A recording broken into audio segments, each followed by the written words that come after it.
Hello, welcome to our first lesson on vector algebra. In today's tutorial, we are looking at the definition of a vector quantity, graphical representation of vectors, basic operations on vectors, and some properties of vectors. Now, when we say a vector quantity is a quantity that has both magnitude and direction. And so, when we say or when we classify a quantity as a vector quantity, then that quantity must have both magnitude at the same time direction. So when we take, for example, a vector quantity like force, when you push an object is pushed towards a certain direction, and then the force that is applied on the object becomes the magnitude of the energy that we apply on the object to move to a specific direction. Now, when you look at our picture here when you look at the introduction here, we are saying that in mathematics, physics, and engineering, we frequently come across with both types of vector quantity and a scalar quantity. Whilst a vector quantity or vector quantities have both magnitude and direction, scalar quantities do not. So a scalar quantity only have magnitude, but not direction. But a vector quantity has both magnitude and a direction at the same time. So when you look on the screen here, we have examples of scalar quantities such as mass, such as length.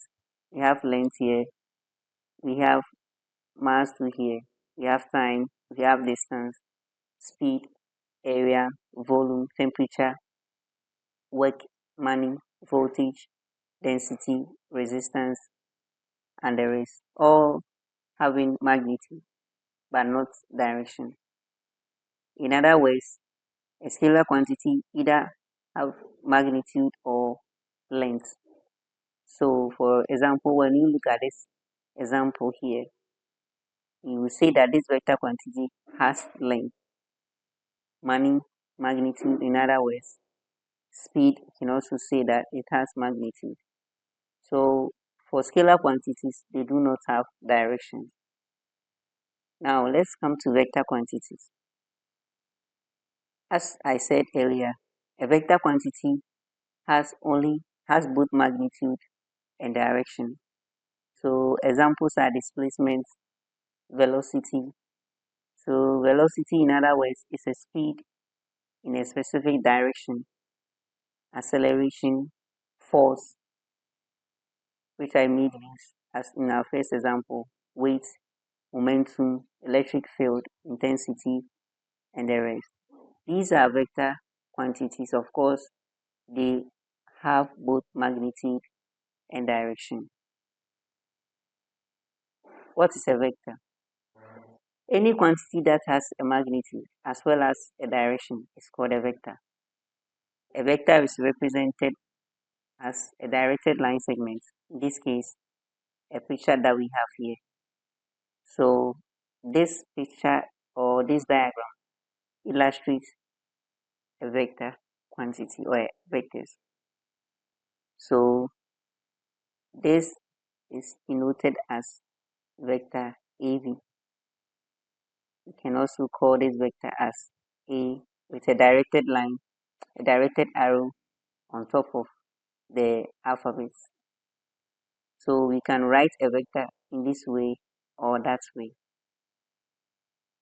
The first point on the vector, which is called the initial point, is where the vector starts from. So in this case, the initial point A is where the vector starts from. And this is the terminal point. So the terminal point of this vector AB is B. The magnitude or the distance between point A, which is the initial point, point B, which is the terminal point, is called the magnitude, or in other words, length of the vector. Now, magnitude of a vector is written as this. If you are making use of the A, then the magnitude of this vector is written as this. And so we are saying that the distance between initial and terminal points of a vector is called the magnitude or length of the vector. Okay. Now we still on geometric description of vectors. So we have this vector u as represented as this. Here we have the initial points at A and the terminal points at B. So a vector can also be represented in this way or that way. Both are accepted. Now we are still on geometric description of vectors. So we can also represent V as an ordered pair, a vector V as an ordered pair of real numbers. So this particular vector has been represented as an ordered pair of real numbers. So where the A here is the horizontal component of the vector V, and V here is the Y component or the vertical component of the vector V. So this is also another way of geometrically representing vectors in a plane. Now, vectors can also have different orientations or different descriptions depending on their positions in a plane. So we can have a vector here, this side, with A and B as the vertical and horizontal and vertical components respectively. We can also have a vector here, and also we can have as many as we can in a plane. So vectors could have its position in a different way in a plane. Now let's move to three-dimensional rectangular coordinate system. So all this while we're making use of the two-dimensional coordinate system where we have the x-axis and then our y-axis. In this case, we are making use of a three-dimensional coordinate system. And we are saying that to represent points in space, we first choose a fixed point. So the fixed point is this. So this is our fixed point represented as O. Now let me make a good representation here. So the fixed point becomes our origin. And then we have three directed lines through the origin. So we have one here pointing to this side. We have another one here. And then the last one over here. And these lines are perpendicular to each other. So this one rests on this one as right angle. At the same time on the y-axis at right angle. So we have this one right angle, another one too here, and this one too as well. So we have our 90 degrees because each one is perpendicular to the other one, and therefore we have our axis as three. We have our x-axis here, we have our y-axis here, and we have our z-axis as well. This is a representation of a three-dimensional coordinate system.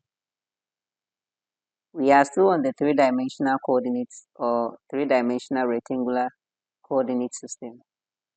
So we have three planes. The first one is we have the xy plane. So this is our x, this is our y. So here we have our first plane as the xy plane, consisting of the x and y axis. And then the second plane that we have is the yz plane. So this one and this, containing y and then z axis.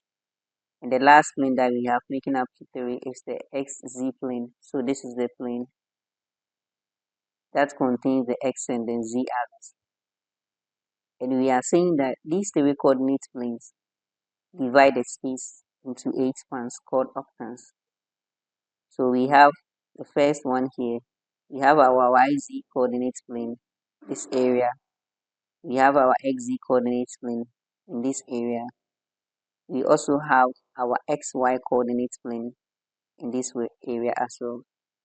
And so suppose we have a point P located in the plane, then that point is going to have triple pair of real numbers or triple pair of components. So you have, if a point is located in a three-dimensional coordinate system, then that point is going to have a triple pair, a triple pair of points, and that point is going to be x, y, z. Now, any point in space can be located by a unique ordered triple of real numbers, which I said earlier on, a, b, c, or x, y, z. And then if we have a triple pair, a triple ordered triple of real numbers as a, b, c, then we are saying that the first number e is the coordinates for the x, then the second number b is the coordinate for y here, and then the third coordinate c is the z coordinates of p. So let's take, for example, our two axis plane, which we have x axis and y axis. So if you have a point located here, let's say the point is AB, we are saying that the A represent the x and then B represent the y coordinates as well. But here, because we are talking about a three-dimensional rectangular coordinate system and we have ordered triple of real numbers, then we are saying that the first number is x, the second number is y, and then the last number is z. Now, let's talk about component form of a vector. If a vector v is represented in the plane with an initial point xy and a terminal point as qxy as shown below, then we are saying that vector v equals an angular bracket. So this will make use of the angular brackets here. You can write vector components in angular brackets. Then we are seeing that vector v. Now, before I write the vectors, you could clearly see that if we have a vector with an initial point p and then a terminal point q, suppose our first vector is x1, y1, and then our terminal point is x2, y2.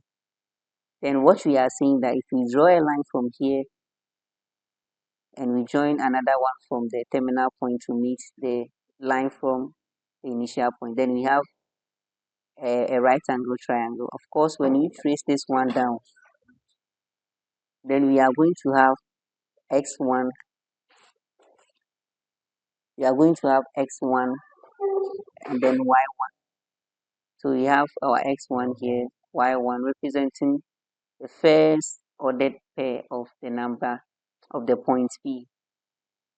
Now when we trace this one too, we are going to have x2, which of course x2, and then y2. So what we are saying is that if you want to find the distance, if you want to find the distance from p to this side, then we are going to subtract x1 from x2. We are going to have x2 minus x1. And if you are to find the distance between this one, we are going to have y2 minus y1. And that's why we have this one over here. Now, we are saying that if you want to find vector v, then vector v is found by subtracting x1 from x2. Then the second component, which is the y component, is y2 minus y1. Of course, we are subtracting y1 from y2. We can write this one in a component form as x2 minus x1, y2 minus y1, bracket closed. If a vector is represented in space with initial points, a three-dimensional coordinate system, then if the first point is x1, y1, z1, then the terminal point, which is the second vector, will be x2, y2, z2. In that case, if you want to write this vector, then the vector is going to be x2 minus x1, y2 minus y1, z2 minus z1, brackets closed. Now, let's look at an example of a component form of a vector. In this example, we are to find the components of a vector A with an initial point p1, -4, 5, and the terminal point is q3, 1, -1. As usual, our first point is having coordinates as x1, y1, z1, and then the terminal point, which is our second vector, is x2, y2, z2. For that matter, if you want to find the vector A, then it's going to be q minus p, and we are going to have x2 minus x1, comma y2 minus y1, comma z2 minus z1. And for that matter, our z2 equals -1 minus, our x1, x negative is x2 is +3, our x1 is -1, comma y2 is 1, our y1 is -4, and then our z2 is -1, our z1 is -5. And so our final result, 1 from 3 gives us 2. This one will give us +5. The last one is -6. So let's look at the result here. So we have 2, 5, -6, exactly the same thing that we have here. In the second example, we are saying that if the vector b equals to 2, -2, 1, 3, and then the initial point is 2, 1, -2, 1, and -1, then what is the terminal point? We know that when you subtract the initial point from the terminal point, then you are going to have the vector b. And always the initial point is represented as x1, y1, z1. And therefore our terminal point will be x2, y2, and then z2. Subtracting x1 from x2, we are going to have x2 minus x1, which is 2. And then y2 will be y2 minus y1, which is 1. z2 is z2 minus z1, which is already negative, should be equal to -2, 1, 3. And therefore, by comparison, you can clearly see that if this one is equal to this, then x2 minus 2 is equal to -2. So x2 minus 2 is equal to -2. Then x2 is equal to -2 plus 2. And then x2 will be equal to 0. At the same time, y2 minus 1 equals corresponding one here. So y2 is equal to 1 plus 1, and y2 is equal to 2. And the last one is z2 minus times negative times negative is as positive, equals the corresponding component here. So z2 is equal to 3 minus 1, and z2 is equal to 2. So the terminal point is 0, 2, 2. And that is what we have over here, x 0, 2, 2. That is what we have already seen. Expressing vectors in terms of I, j, and k. Now, this is very simple. For two-dimensional vector having a pair AB, then it can be expressed in terms of I and j. So this vector V will be written as AI plus BJ, where we attach the I and j to the corresponding pairs. And therefore, if we have the vector representation in a plane, then here will be represented as AI, and here will be represented as BJ. So this is a vector representation in terms of I, j, and k. And if it is for a three-dimensional vector, then we are going to introduce another one called k. So the first one will be a1i plus a2j plus a3k, and that is what we have over here. And then its representation in a three-dimensional coordinate system will be a1i, and that is what we have here, a2j, and then a3k. Of course, that is what is here. Expressing vectors in terms of I, j, and k. So if you have a vector here and you have to express it in terms of I, j, and k, then we have 5i plus -j, which will give us 5i I minus hg. This is the same thing for the second one. Now let's talk about types of vectors. This is an interesting part of our discussion here. If we say a vector is a zero vector, then it means that the initial point and the terminal point coincide at the same place. And for that matter, it's called a zero vector because it doesn't specifically have a definite direction as well as definite magnitude, or it has a zero magnitude. So zero vectors or zero vector cannot be assigned a definite direction as it has a zero magnitude, or alternatively otherwise it may be regarded as having any direction. A zero vector is represented as this, as the zero vector. Then the next type that we want to talk about is unit vector. We are saying that a vector whose magnitude is unity or 1.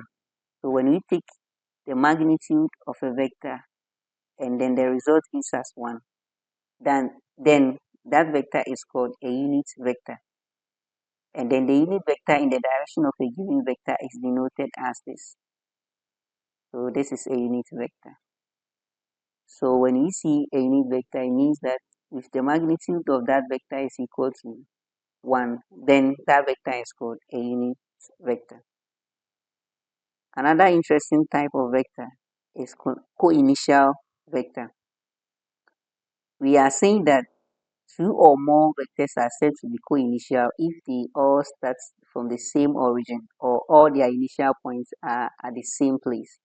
So when you look at this example, the vector O, E, vector O, D, that is this vector O, A, vector O, E, and the last one, which is vector O, C, all have their initial point from the origin. For that matter, these vectors are called co-initial vectors, all having the same initial points. Collinear vectors. Now, two or more vectors are said to be collinear if they are parallel to the same line or irrespective of their magnitude and direction. So here we do not consider their magnitudes and directions, but rather we are saying that these vectors are parallel to the same line. So we can have a vector in this way. So in this vector, we are saying that vector AB and vector BC share a common point, which is at B. And for that matter, they are parallel to each other, and AB is a multiple of BC. Now, we will talk more about collinear and coplanar vectors in our next discussion. Now, types of vectors. We are still under the type of vectors. Equal vectors. We are saying that if two vectors are equal, then it means that they have the same magnitude and then the same direction regardless of the positions of their initial point. So we do not consider their position of the initial point, but provided they have the same magnitude and then the same direction, then these two vectors are said to be equal vectors. For that matter, if two vectors are equal, then this is how we write them. Vector A equals vector B. Now let's look at an example under equal vectors. So in this example, we have to find the values of x, y, z so that the vectors are equal. If they are equal, it means that their corresponding components are also equal. And therefore, xi is equal to 2i, 2j, positive 2j is equal to positive yg, positive zk is equal to positive k here. For that matter, if we look at the coefficients of I, x is here, 2 is here, therefore x is equal to 2. And then here too we have y is equal to 2. And then here we have z is equal to 1. If we were to have it in this way, let's say xi minus 2j minus 3k, and then let's call this one first vector and call this one our second vector. Let's say 2i plus j minus 3k, minus k. Then we will say that I equals to 2, and then here we will say j is equal to negative 2. And then here we say negative k. We're comparing corresponding components is equal to negative 3. For that matter, k is equal to 3. So we need to be very careful when we are dealing with the negatives. We are still under the types of vectors. Note that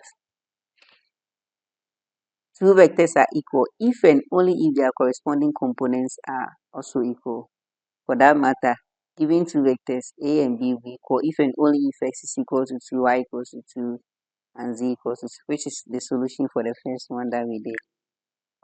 In our second example, we are saying that should let vector a to be equal to I plus 2j and b 2j plus I. Now the magnitude of vector a is equal to magnitude of vector b. Are the vectors equal? Now initially we said that two vectors or two or more vectors are said to be equal if they have the same magnitude and direction irrespective of their initial positions. So since we have the magnitudes of the first vector to be equal, let's check that here. So the magnitude of a vector is equal to root x squared plus y squared, where x and y represents the pairs over here. So the first one, we have 1 here. So substituting 1 as x, we have 1 squared plus, then the y is 2 squared. So 1 squared plus 2 squared, all in a root gives us 5 units. And then the second one too as well, we have 2 squared plus positive 1 squared. This gives us the same 5 units. So we are saying that we have the same magnitude, or the magnitudes are equal.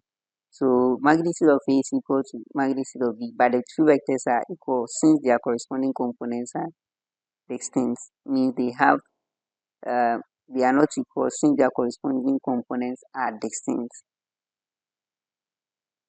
Now let's look at this example. In the figure below, we have to determine which of the vectors are collinear, equal, coinitial. So we are saying that collinear vectors, they have the same, they are parallel to each other. For that matter, this vector A is parallel to vector C. Vector D is also parallel to vector A at the same time. And therefore, collinear vectors are A, C, and D. Then equal vectors say they have the same direction, same magnitude, and that, of course, if you check this vector and this vector, we have the same magnitude, the same direction, they all heading towards the same place. For that matter, vector A and vector C are equal vectors. Co-initial vectors having the same initial points. So when you check this place, you have a vector starting from this point, which is vector D, another vector B also having its initial point from here, and then vector C also having its initial point. In this case, vector B, vector C, and D are all co-initial vectors. Position vector. In practice, the position vectors of A, B, and C with respect to the origin are denoted by this one, this, or that. What we are saying that if a vector starts from the origin, then that vector is called a position vector. So if you have a vector OA, then this vector can also be denoted as this. If you have a vector OB starting from the origin, then that vector can also be represented as this. And if you have a vector OC, then this same vector can be represented as this. Now, if a vector R has an initial point from the origin, then the first point of that vector is equal to 0, 0, 0, 0. And then we can have a specific point located in space, which could be x, y, z. So the vector OP, which has been represented as R, is a position vector because it has its initial point right away from the origin. And so we can spot another position vector here, vector OA, represented as small letter with the directed line arrow on top, and then vector OB, also this one, and then OC as that. Now, displacement of a vector. A change in position is called a displacement. Now, if we have a point P1, x1, y1, z1, and P2, x2, y2, z2 as any 2 points, then the vector joining these 2 points is the displacement of the vector P1, P2 as shown here in this figure. So the vector joining the point P1 to point P2 is called the displacement of the displacement vector. Find the find the vector joining the points, this one and this one. So if you want to find the vector joining, then you add the two vectors together. So 2 plus -1. So we are going to subtract the first vector initial point from the second point as usual as we used to do. So x1, y1, z1, x2, y2, z2. So if you subtract x1 from x2, then we are going to have -1 minus 2, which will give us -3. And for y2 minus y1, we are going to have -2 minus 3, and that gives us -5. And then we attach the letters to it. And this one too, we have -4 minus 0, and that gives us -4k. And these are the results for these two coplanar vectors. Coplanar vector or coplanar vectors are the vectors which lie on the same plane. So if we have two or more vectors in the same plane as shown below, then these vectors are called coplanar vectors. These are vectors which are parallel to the same plane. So we have a vector v1 here with a direction towards this place, another vector here towards this place, another vector with also a different direction. But the interesting part is that they all lie in the same plane, and these vectors are called coplanar vectors. Let's look at basic operations on vectors. If we have a vector ABC and if you have V as a vector having point ABC and U, D, E, F, then if you add U to V, then we are going to add corresponding components to each other. And this is what we have here as shown below. So we are going to have A plus D, B plus E, C plus F. And we have to subtract, then we are going to subtract D from A, E from B, and then F from C as shown below. So if you have a question where we have the first vector as 3i plus 4j minus 2k and b equals to 5i minus 6j plus 6k, then a minus b and a plus b could be just found by the concept from here. So the solution is our a is 3i minus 5. So 3i minus 5i, and that is what we have here. 4 plus 6 corresponding components, and this one too. And then the final answer or the final result is as -2i plus 10j minus 9k. And as well as the addition of these two vectors will also give us 8i minus 2j plus 5k. Addition of vectors. If you have a vector AB, simply means the displacement from a point A to the point B. Now, consider a situation that a girl moved from point A to point B, and then from point B to point C. Then the net displacement by the girl from point A to C is given by the vector AC, and it is expressed as AC equals AB plus BC. A typical illustration of this scenario is what has been shown here. If the girl moves from point A to point B, and then continue the journey from point B to point C, then what we are saying that if the girl moves from point A to point C, then it is equal to the girl moving from point A to point B plus point B to point C, and that is what we are showing here. In vectors, it is known as triangle law of vector addition. We are still on addition of vectors. So if we have two vectors, A and B, represented by two adjacent sides of a parallelogram. So let's say we have one here, another one here, another one two here, another one here. Now, if you check carefully, we are using uh, concept of parallel lines. So for parallelogram, two opposite sides are equal. So that's why we have A here and another one here, B here and another B here, because the two opposite sides are the same. Okay, or the two parallel sides are equal. Okay, and therefore you have corresponding sides to be the same. Now, if we add, if let's take for example a girl moving from here. If the girl move from here to here and from B to C, when we add the distance from here to here, it will be the same as the girl moving from O to C. For that matter, this vector OC is equal to vector AB, A plus vector B, as shown here. The same thing happens if the girl move from O to A, which is represented as this, and then A to C, then it's the same as the girl moving from O to C, also represented as vector A plus vector B. This is known as the parallelogram law of vector addition. Okay, property or properties of vector addition, commutative property.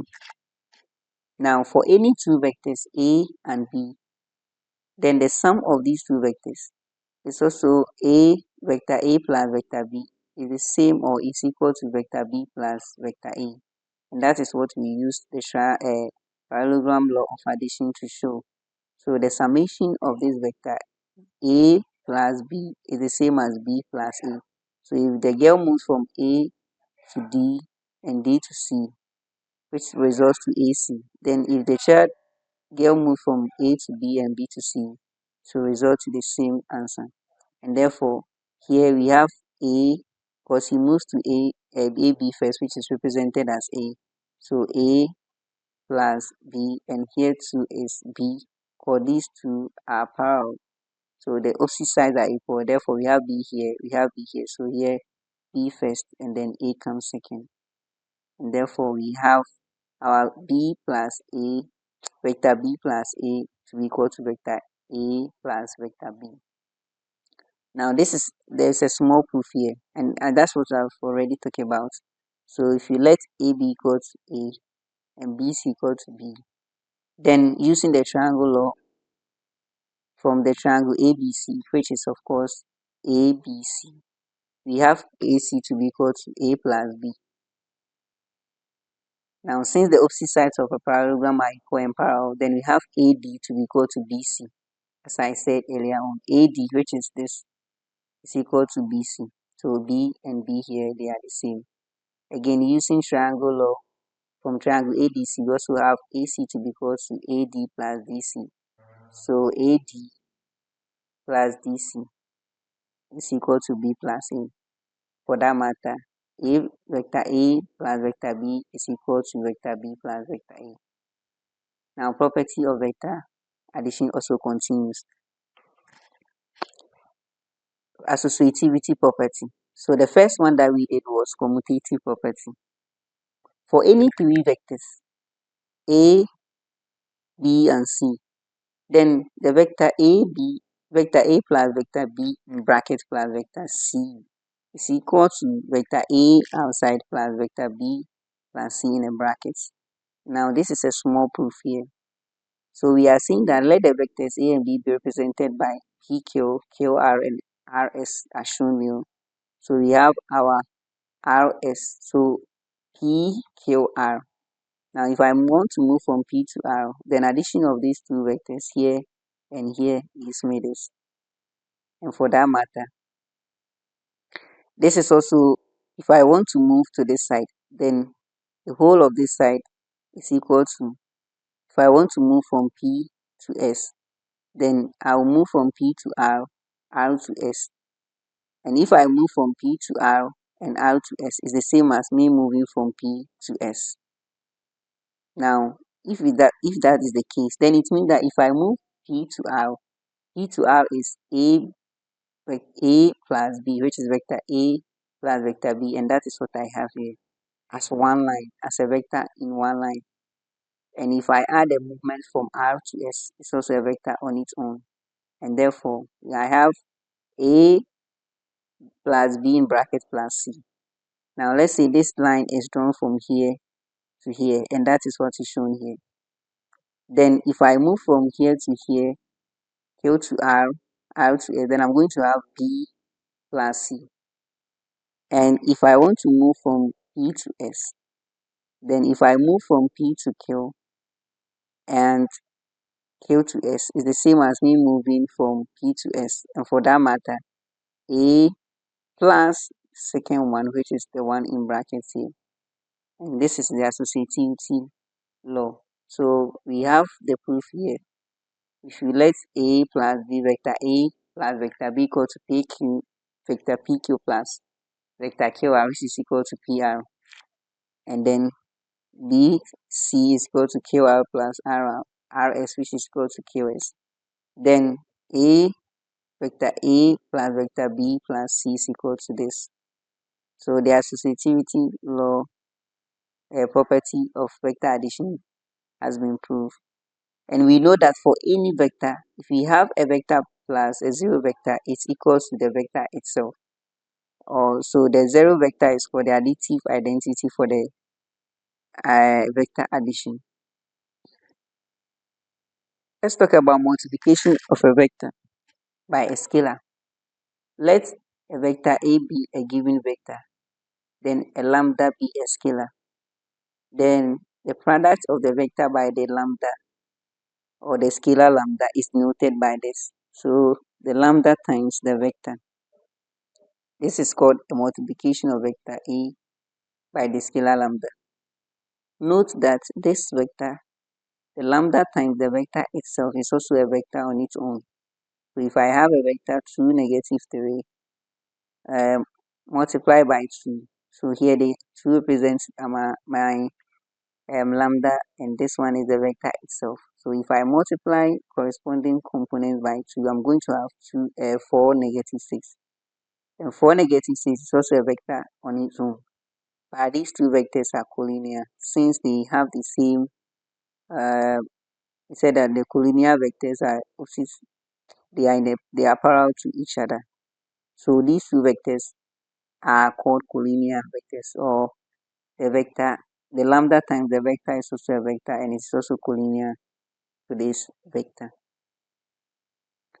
Now, the vector lambda times has the direction same or opposite to the vector, this one. So it could be that this particular vector that we have here will be the same or it will be opposite to the vector A accordingly, depending on the lambda value. So if the lambda is positive or the scalar is positive, then it will be that the direction will be the same. But if the scalar is negative, then the direction will be opposite to each other. Of course, let's try this one. So if I have a vector, let's say this vector is vector OR. Let me call this vector OR. So if I have a vector, let's say this is 3, 4. So 3, 4. So if I multiply this one by a scalar which is 2, I'm going to have 6, 8. For that matter, this vector will be the same to the vector here, because this same vector also starts from origin. I'll have my 6, 8 somewhere else here. So it will be the same to the vector. And that's what we are trying to say here. And it will be positive as well. So if the scalar is positive, that is what will happen. Then the lambda times the scalar times the vector will be the same to the vector. And that is what is happening. But if the scalar, which is the lambda, is negative, then it will be opposite to each other. Of course, if I multiply this one by -2, the 3, 4 by -2, then I'm going to have -6, -8, and -6, -8 will be found somewhere else here. It's -8 here. For For that matter, the vector will be opposite to the new vector will be opposite to the original vector, and that is what this one is trying to illustrate. Now, multiplication of a vector by a scalar still continues.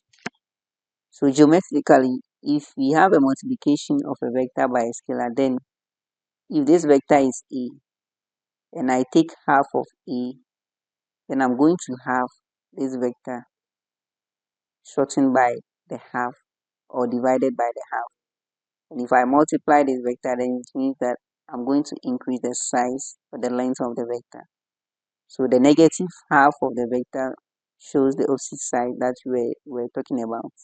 So the direction of the vector will change by the scalar multiplication, the negative scalar multiplication by that vector. Let's look more into the properties of vector multiplication by a scalar. So if we have a scalar multiplying two vectors, then by the commutative property say that C into brackets U plus V is the same as the scalar multiplying each vector to give the same answer. Now if you have another vector, a vector here plus D, then the one outside here is the same as CV plus DV. The same thing as well.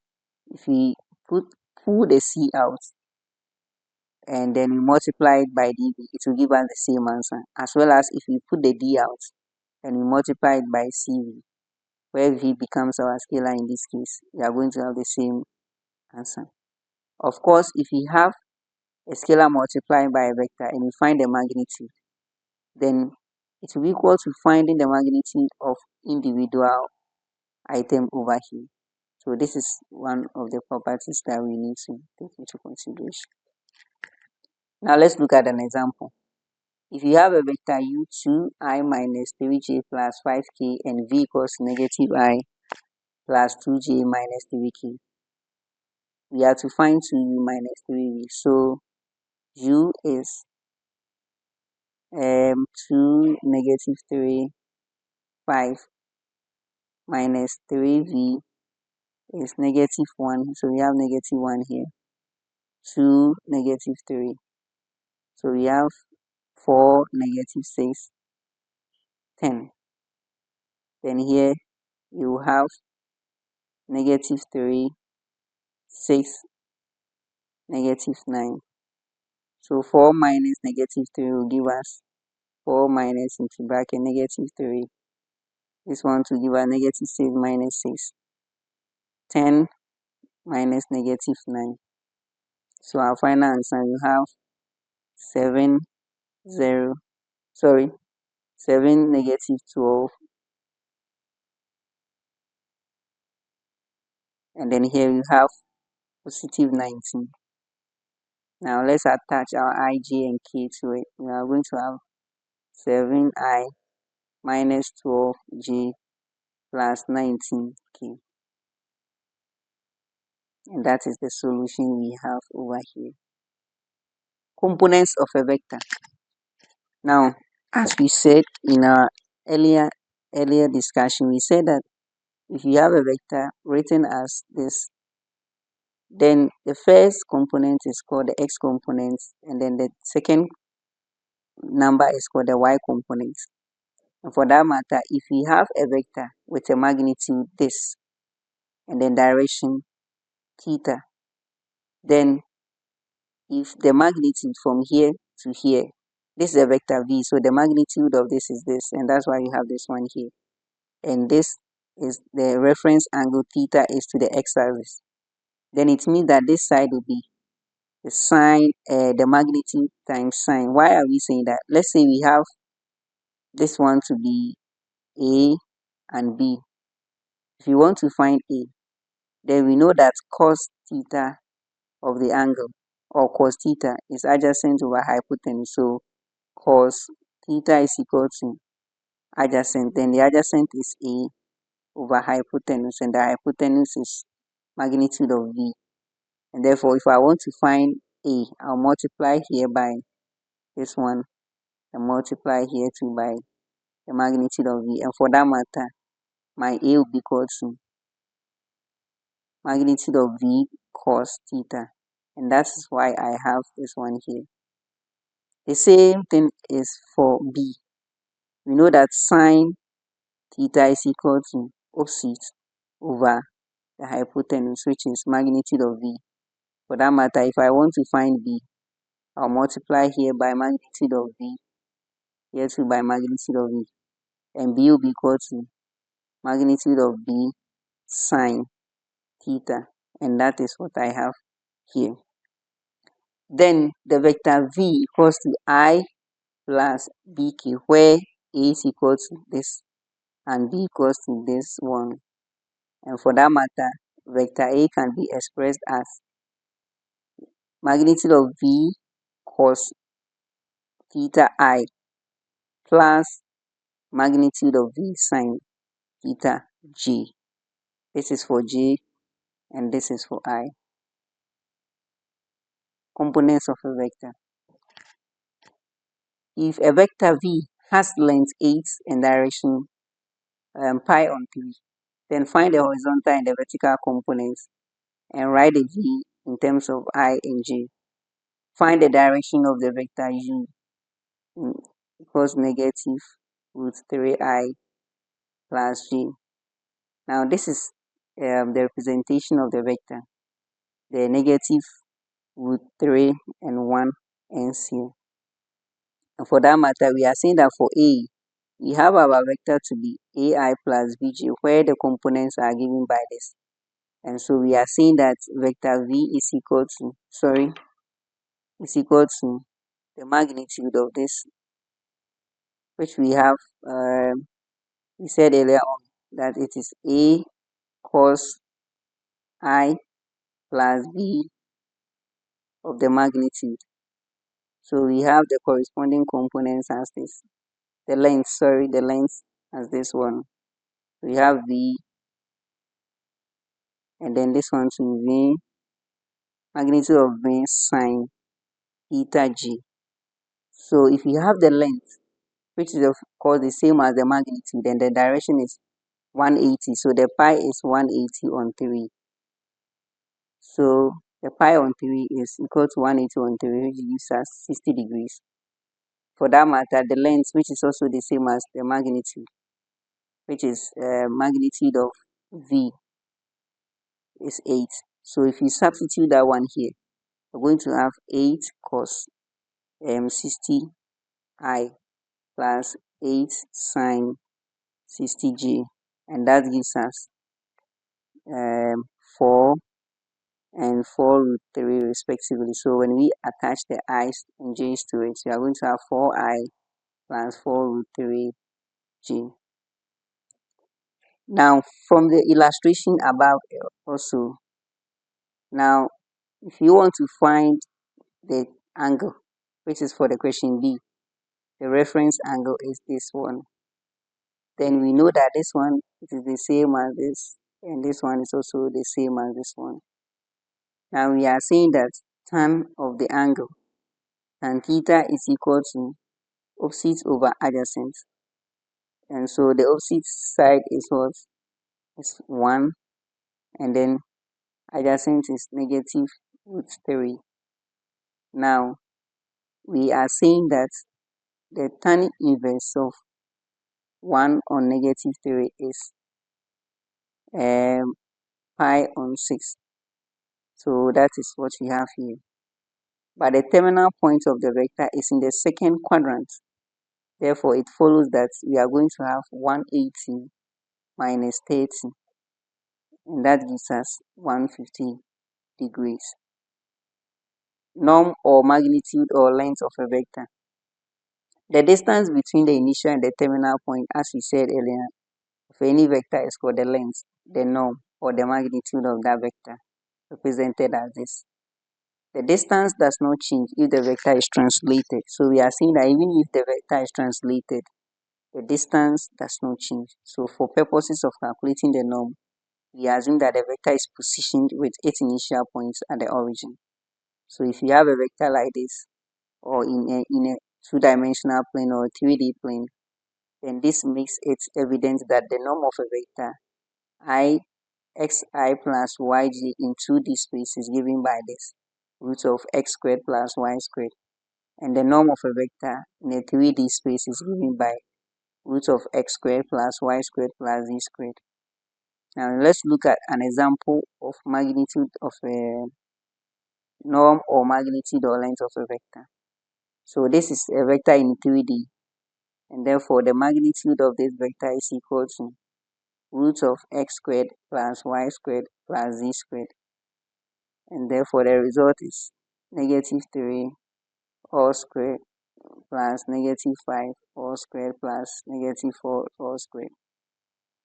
And then the result is as 9 root 9 plus 25 plus 16. The final result gives us root 50 units. Okay, it is the same as 5 root 2. For this one, it is the same as 2 times 25. And we know that the square root of 25 is 5 times root 2. So the magnitude of vector A is 5 root 2 units. Now let's look at the question on a unit vector.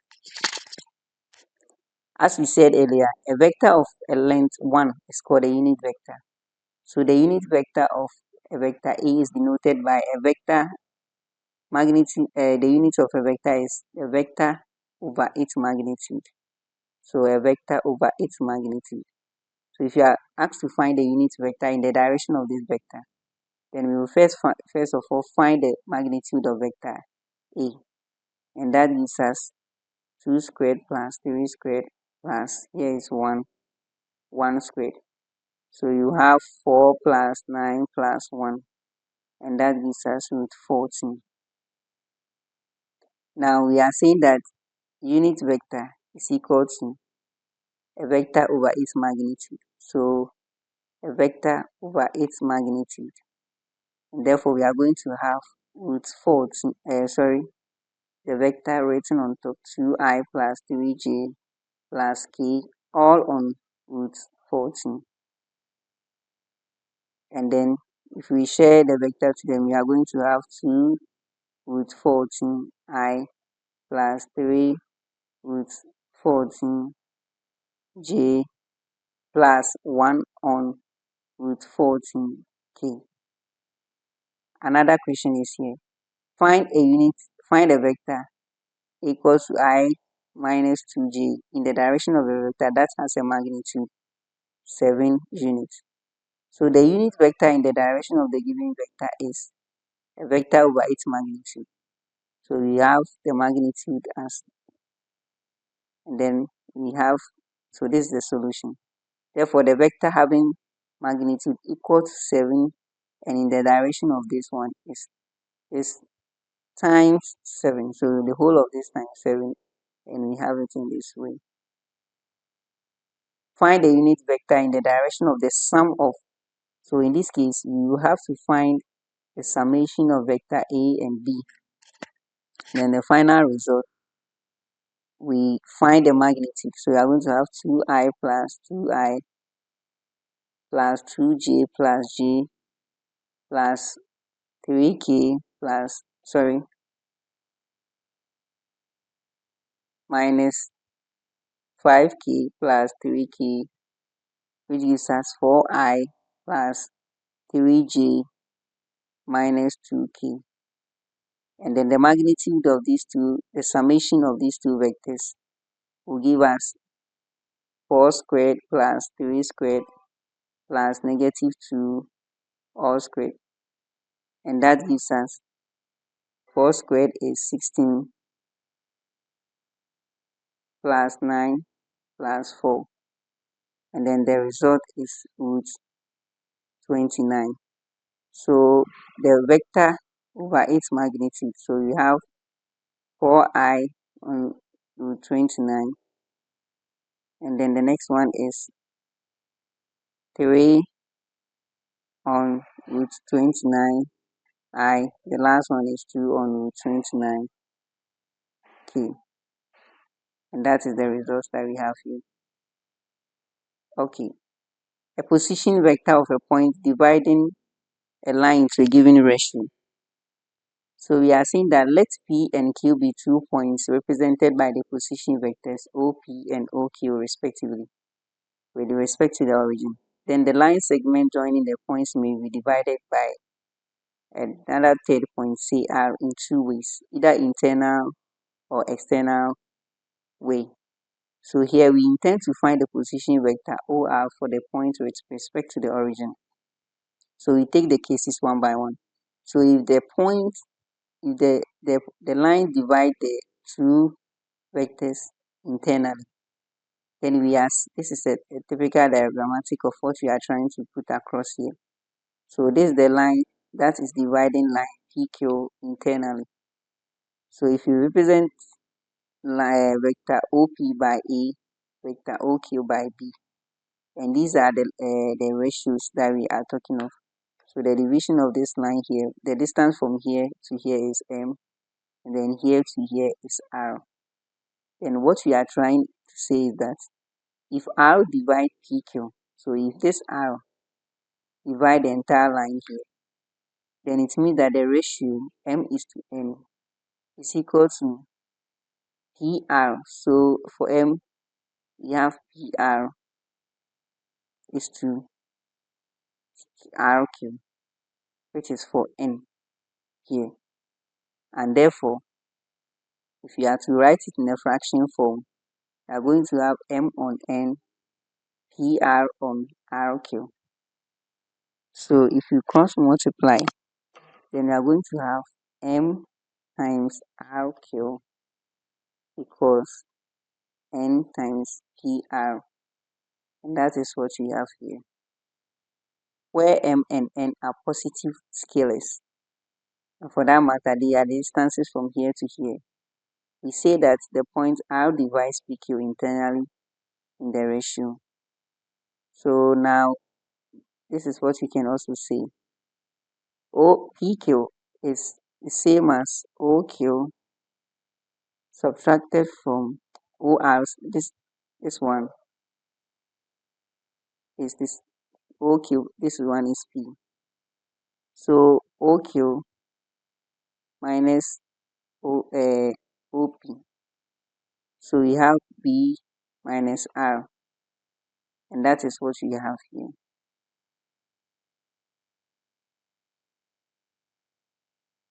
Okay, now our PR is equal to OR. So the first vector from the second vector, OP, and these are represented as this. So if you are to put this one into our first expression that we have here, which is RQ, then we are going to have M B minus R equals N into brackets, vector R minus A, and that is what you have. If you want to find R, now let's expand. So we are going to have MB minus MR equals NR minus NA. And let's do terms of R alike. So we have MB plus NA equals NR plus MR. And so MB plus NA equals equals R out M plus N. So when we divide here by M plus N, we divide here too by M plus N. And that is how we came about this one. So we can also try a vector by a point dividing a line to a given ratio externally. And the result is what we have here. Okay. So we can say that if R is the midpoint of PQ, then M is equal to N, meaning that I divide the line into 2 equal halves, and therefore M will be equal to N. From case 1, the midpoint of R of PQ will be having as B plus A. If it's the midpoint, then you divide the line into 2 equal halves. And this is the external representation where a line divides EQ externally. Okay, and then the resulting of this process gives us this one. Okay, now let's take a question. In this question, we are to find the position vector of the midpoints of the vector joining the position vectors, this one and this. Now, as we said earlier, if it is a midpoint, then it means that I divide the line OR into two equal halves. And therefore, when we add the two vectors, we will divide by 2. So 4i plus negative 4i will go. So this one will cancel. This one plus this gives us 4j. This one plus this gives us 4k. So when we divide here, we are going to have 2j and 2k. The position vector dividing a line into a given ratio. Find the vector dividing the line externally that joins the points, this one and this, from P to O onto the ratio 2:1. So the solution is this, 2OQ minus OP, because the ratios are given us. This is M is to N, and M is to N is 2:1. Therefore, MOQ minus NOP divided by M minus N. And M is 2, N is 1, 1, 2. So we have 2OQ minus OP, 2 minus 1. So OQ is giving us in the question -1, -2, -4. And this is what you have. Minus OP, which is 230. So 2 times -1 is -2, -4, -8. This will minus the second vector. So the entire result gives us -4, -7, -8. Direction cosines. Consider the position vector OP or R of a point XYZ as in the figure below.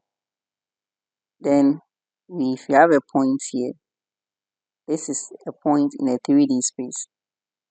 Now we have one line drawn from here to the point, another one coming from here to the point, another one from here to the point, there's another one coming here. Rectangular coordinate system. This is an illustration of what we intend to make here. There's another line also drawing from here.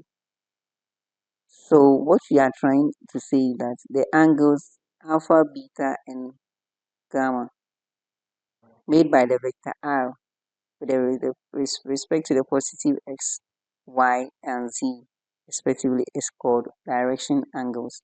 So all these angles, alpha, beta, and then gamma, made by the respective vector which is R, is called the direction cosines. Great. Now let's check something here. If you want to find cos of A, then if here becomes the adjacent, then the cos alpha, then the cos alpha we will have 3 sets of angles here: cos alpha, cos beta, and cos gamma. In that case, the cosine values of these angles, that is cos alpha, cos beta, and cos alpha, are called direction cosines of the vector and usually denoted by L, M, and N respectively. So in the figure, one may note that the triangle OAP, so OAP, so this is this triangle as shown here. We have our 90 degrees here, so the 90 degrees is this part. So we have it at here,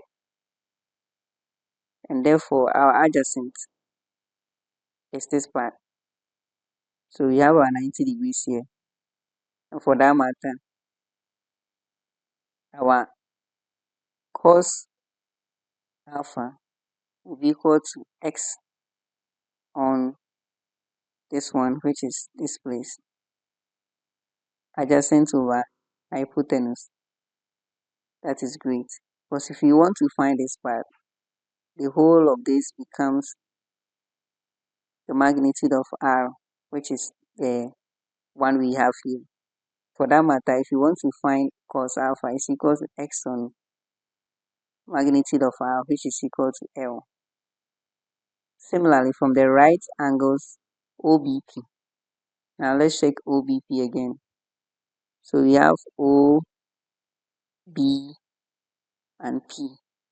So this is the direction. This is where the angle is facing.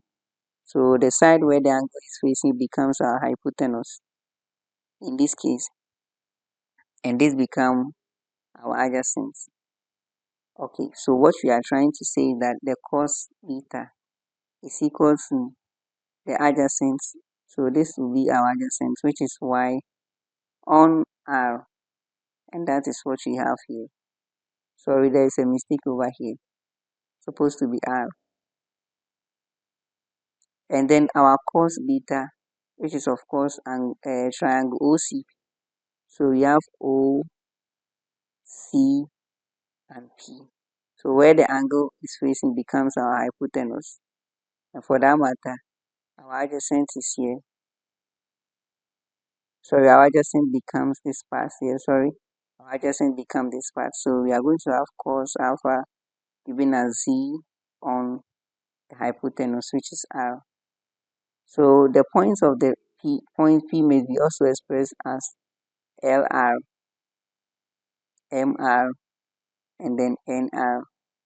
They are proportional to the direction cosine as the direction of ratios of vector R and denoted as A, B, and C respectively. Note that the L squared, which represents the cos alpha, beta, and gamma, plus M squared plus N squared equals 1. So in this example, we are to write the direction ratios of the vector A, I, J minus 2K, and hence calculate the direction cosines. Now, we have our given vector to be A equal to 1, B equal to 1, and C equal to negative 2 as the direction ratios. So the direction cosines of the vector is given as A over its magnitude, which is 1 on root 6 for L, and for M, B2, which is 1, so 1 on root 6, and then for N, which is C over its A. That gives a negative 2 on root 6 because the magnitude of A is equal to root 6. Okay. And so the direction cosines are 1 on root 6, 1 on root 6, and negative 2 on root 6. Thank you, and don't forget to subscribe to my channel. See you next time.